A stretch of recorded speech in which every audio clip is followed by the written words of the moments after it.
another day of quick and easy concept based learning. Here in this lecture we will deal with gangrene. Okay, it is general pathology, second year. What is gangrene? Gangrene is nothing but necrosis with putrefaction. Gangrene is necrosis plus super added putrefaction. So whenever someone says gangrene, these two words should come to your mind. What is necrosis and what is putrefaction now? Necrosis means death of the tissue.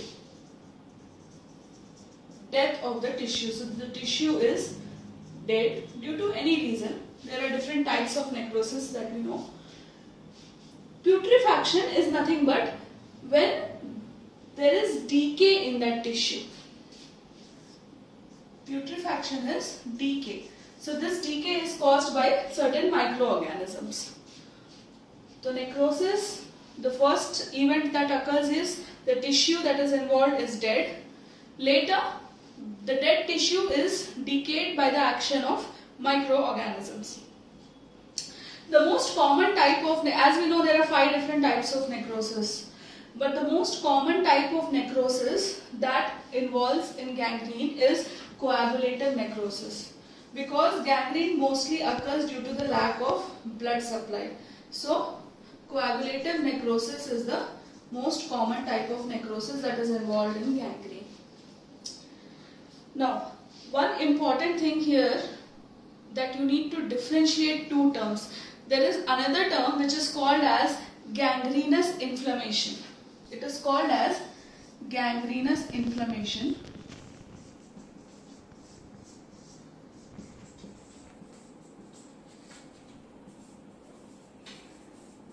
This and gangrene is not exactly the same thing.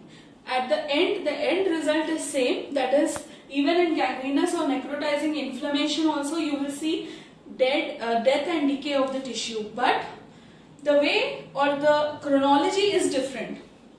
Here in gangrene, first the tissue is dead because of lack of blood supply mostly, and then that dead tissue is putrefied by the bacteria.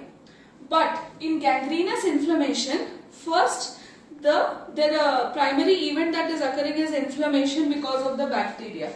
So first the bacterial inflammation occurs. And because of this bacterial inflammation, it becomes so severe that it follows death of the tissue, that is necrosis. Okay, so ultimately what you are seeing, the end result is same, but the way it occurs is different. One classic example of gangrenous inflammation is noma or cancrum oris. You will come across this when in oral pathology, bacterial infection, or even in general pathology also. This is a state where it is very, have you seen, I don't know if you have seen a picture of cancrum oris. It is a very pathetic disease, you know. The entire cheek of the child, mostly it occurs in children, malnourished children, the entire cheek is eaten off by the bacteria. So it looks very bad. You can see the jawbones from outside. It is so severe. So this is one example of gangrenous inflammation. Okay.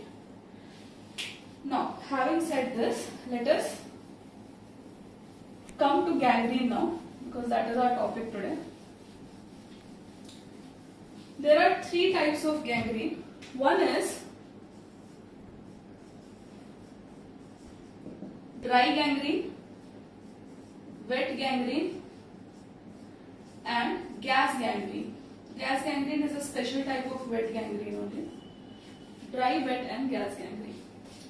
First we will see what is dry gangrene. Dry gangrene is mostly seen in old people, especially in areas where there is lack of blood supply, or as it is, there is very little blood supply, like the last finger of your feet or last toe of your feet. Already there is very little blood supply. Plus, in old people, they mostly suffer with something called as arteriosclerosis.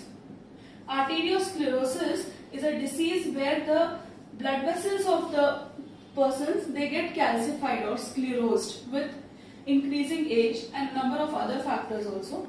So because of suppose this is a blood vessel, okay. The inside of the blood vessels, they start becoming calcified. So because of this, what happens? There is narrowing of the blood vessels. And as there is narrowing of the blood vessels, the blood supply also is reduced. Okay. So generally in old people or old patients who suffer from arteriosclerosis, there are high chances of you seeing dry gangrene, especially in the feet, in the last toe of the feet. Let me draw it here.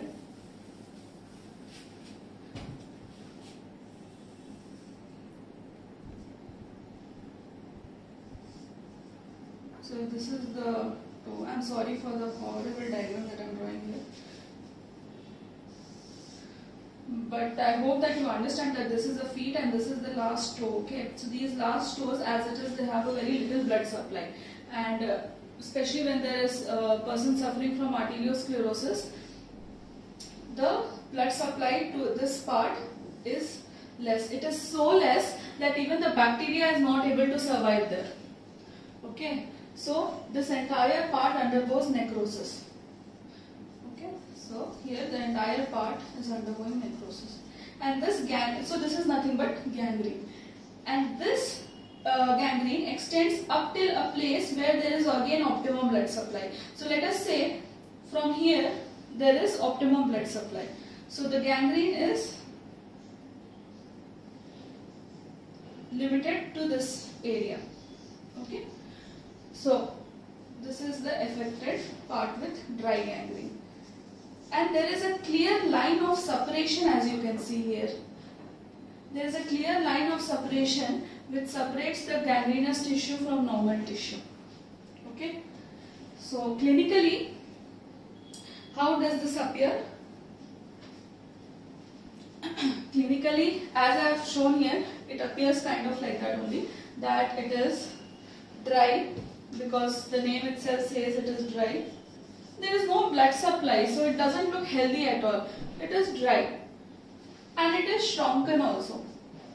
Again, the reason is lack of blood supply. When there is lack of blood supply, the tissues, they shrink, and it is which color? Black color. It is dark black in color. Now the color is black not because of lack of blood supply, but there is a specific reason for this.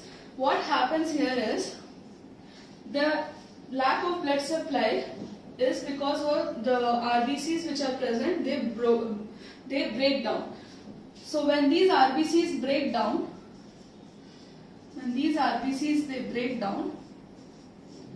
they release hemoglobin. Okay, this hemoglobin, can you tell me which is the inorganic element which is present in the center of hemoglobin structure? It is first year physiology. It is iron. Okay, so hemoglobin which contains iron is released, and this hemoglobin, when it combines with hydrogen sulfide which is released by the bacteria,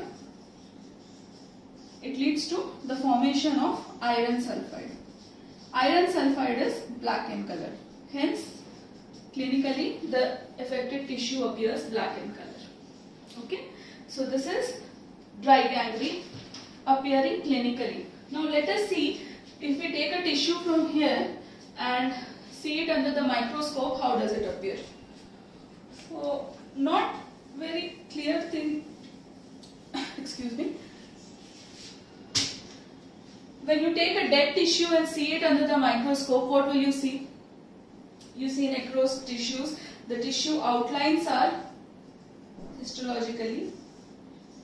The tissue outlines are not very clear. Necrosed tissue is seen, and a smudged tissue you see. The smudging is because of lack of clear-cut demarcation between the cells. Smudged tissues. And where there is a line of separation between the gangrenous and the normal tissue, there you will see inflammatory reaction. Inflammatory reaction you see, obviously, because the healthy tissue is reacting to the dead tissue. It wants to get rid of the dead tissue, so it sends all the inflammatory cells at that border. Okay, so this is what we see under the microscope. Okay, mostly this dry gangrene, the tissues become so shrunken and dry that even if it is not surgically removed, it falls off by itself. So this is about dry gangrene. Let us move on to wet gangrene. Wet gangrene, as the name is suggesting, it is wet or moist.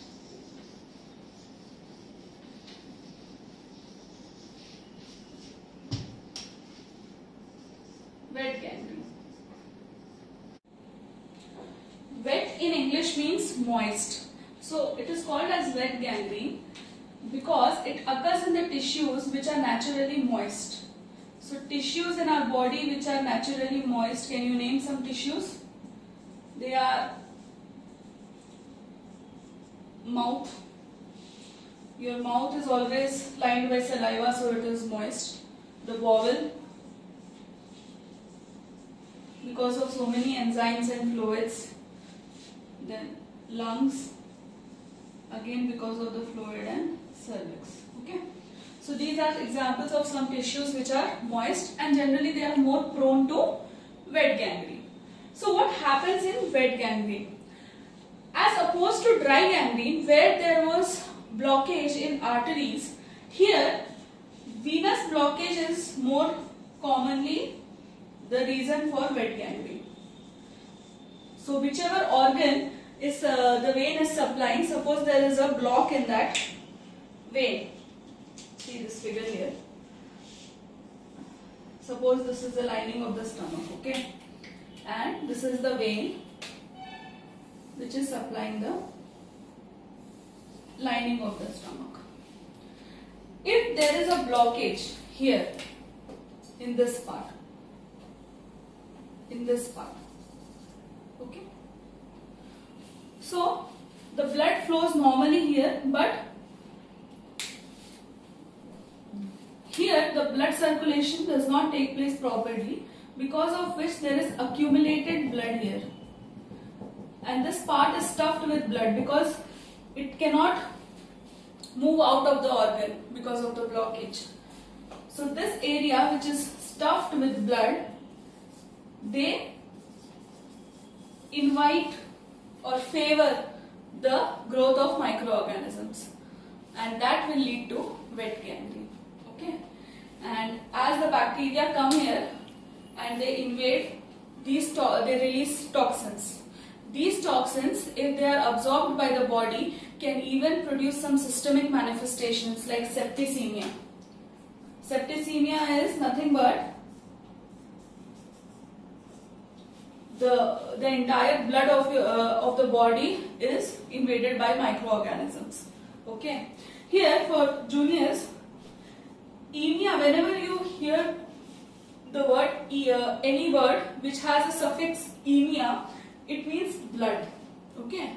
And whatever is the prefix depicts what is present in the blood or what is wrong in the blood. So septicemia means the blood becomes septic because of the invasion of microorganisms.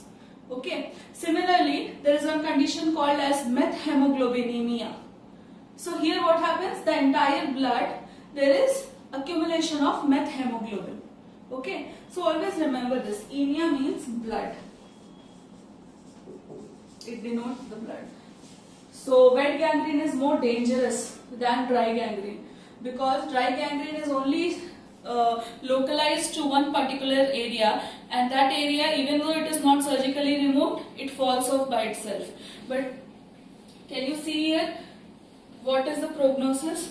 When the area which is stuffed with blood is invaded by microorganisms, the toxins can even spread to the entire body. Okay, and it has very lethal complications. Now, one classic example of wet gangrene is diabetic foot.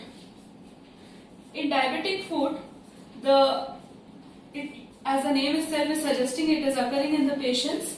It occurs in patients who are suffering with diabetes mellitus. So diabetes mellitus has high glucose content in the blood. It is characterized by that. Because of this high sugar content in the blood, it favors the growth of bacteria. Okay, so that is why diabetic foot is a classic example of wet gangrene. Another example, so I'll just write it here, high sugar content is favoring the growth of bacteria. Is favoring the growth of bacteria. The next example of wet gangrene are bed sores. Patients who are immobilized for a long time, who just lie in a fixed position, there are some pressure points that are formed on the buttocks or on the heels. Okay, so there the blood flow is blocked because of the continuous pressure that is put on those sides. So that may also form bed sores.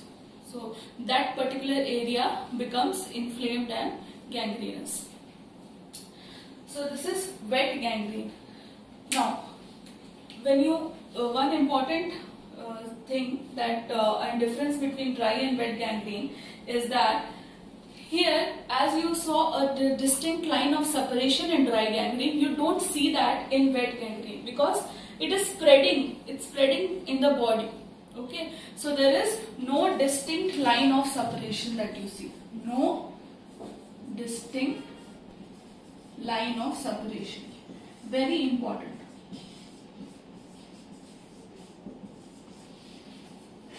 Now, clinically, how does the tissue look? Clinically, the area will appear, let me rub it here. It appears just opposite to what we saw in dry gangrene. So in dry gangrene, how the tissue was? It was dry. So here it will be wet. There it was shrunken. Here it is swollen. So the tissue is swollen, wet, putrid and rotten. Same thing. But the color remains the same and the reason for that color is also the same. The color is dark black in color. The reason also is the formation of iron sulfide. Okay. Now, coming to the tissue in microscope, under the microscope, that is histologically.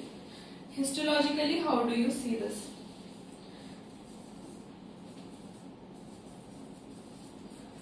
So, under the microscope, you see necrosis of the tissue, obviously, and along with that, there is ulceration of the mucosa of either the stomach or the mouth, wherever this wet gangrene is occurring.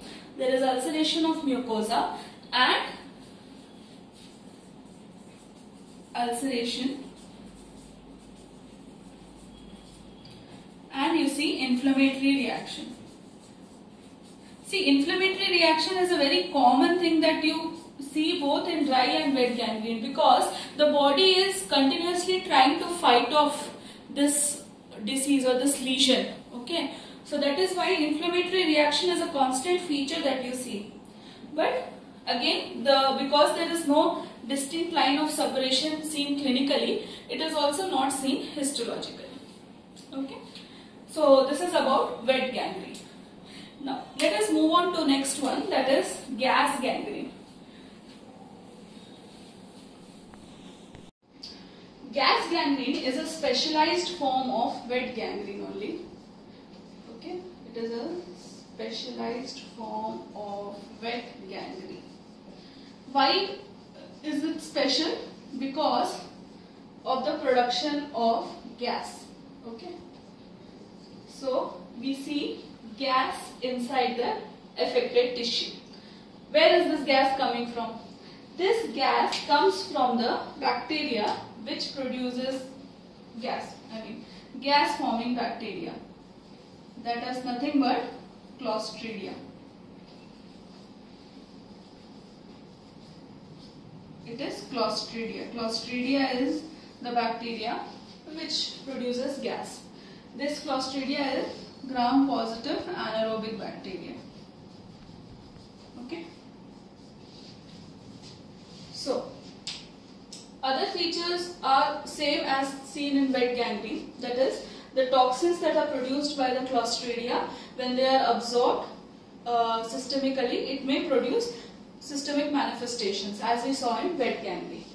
Okay. The affected tissue clinically, now how does it look? Because features are similar to wet gangrene only, so clinically it will look swollen, edematous, and it is painful because of the gas bubbles. It is painful, and while palpation you will see that there is crepitation. Okay. So the tissues are crepitant. What is crepitant? Crepitant is nothing but when you palpate, you see a rattling sound, okay, or a crackling sound. That is because of the presence of gas bubbles inside the affected tissue.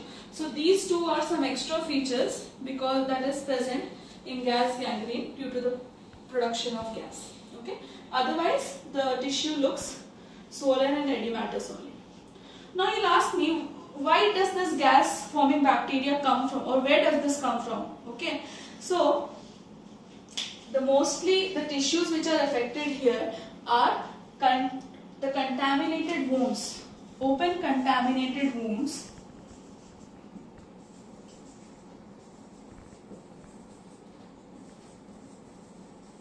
Okay, if a muscle is torn and is contaminated, the Clostridia can gain entry from those places.